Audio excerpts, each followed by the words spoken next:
বিভিন্ন সামরিক স্থাপনাগুলোতেও হামলার খবর নিশ্চিত করেছে ইরানি সংবাদ মাধ্যম।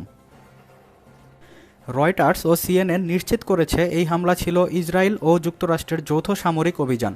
যুক্তরাষ্ট্রের প্রেসিডেন্ট ডোনাল্ড ট্রাম্প সরাসরি ঘোষণা দিয়েছেন এটি ছিল ইউএস মিলিটারির মেজর কমব্যাট অপারেশন, অর্থাৎ এটি কোনো গোপন অপারেশন নয়, এটি প্রকাশ্য যুদ্ধ। ইসরায়েলের প্রধানমন্ত্রী বেনিয়ামিন নেতানিয়াহু বলেন, ইরান ইসরায়েলের জন্য একটি অস্তিত্বগত হুমকি। এই হামলা সেই হুমকি দূর করার জন্য। তিনি এটিকে প্রিভেন্টিভ স্ট্রাইক বা আগাম প্রতিরোধমূলক হামলা হিসাবে উল্লেখ করেন এবং ট্রাম্পের নেতৃত্বকে ঐতিহাসিক বলে প্রশংসা করেন। ইরান পাল্টা বার্তা দিয়েছে, এই আগ্রাসনের পর আর কোনো রেড লাইন নেই। একজন শীর্ষ ইরানি কর্মকর্তা আল জাজিরাকে বলেন, মধ্যপ্রাচ্যে থাকা সব মার্কিন ও ইসরায়েলি ঘাঁটি এখন বৈধ লক্ষ্যবস্তু। রয়টার জানিয়েছে, ইরান ক্রাশিং রিটালিয়েশনের প্রস্তুতি নিচ্ছে। যুদ্ধ এখন আর শুধু ইরান ইসরায়েলের মধ্যে সীমাবদ্ধ নেই। উত্তর ইসরায়েলে সাইরেন বাজছে, কাতার প্যাট্রিয়ট সিস্টেম দিয়ে ইরানি ক্ষেপণাস্ত্র ভূপাতিত করেছে।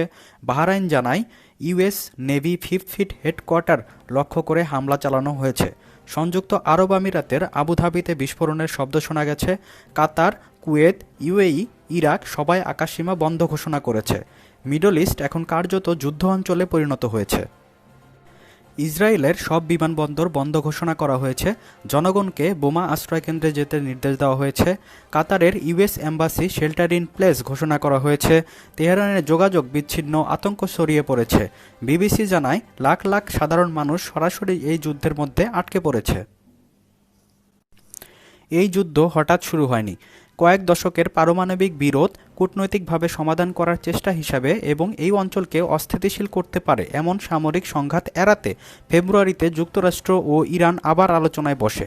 ইরান জানায়, নিষেধাজ্ঞা তুলে নেওয়া হলে তারা পারমাণবিক কর্মসূচি সীমিত করতে প্রস্তুত। কিন্তু এখানেই আপত্তি তোলে নেতানিয়াহু সরকার। ইসরায়েল দাবি করে, শুধু ইউরেনিয়াম সমৃদ্ধকরণ বন্ধ করলেই হবে না, ইরানের পুরো পারমাণবিক অবকাঠামো ধ্বংস করতে হবে। ক্ষেপণাস্ত্র কর্মসূচির উপরও নিষেধাজ্ঞা দরকার।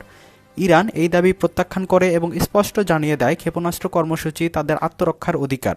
তেহরান তখনই সতর্ক করে দেয়, যেসব প্রতিবেশী দেশে মার্কিন ঘাঁটি রয়েছে সেখান থেকে হামলা হলে সেসব ঘাঁটিতে পাল্টা। If you like the video, please do subscribe.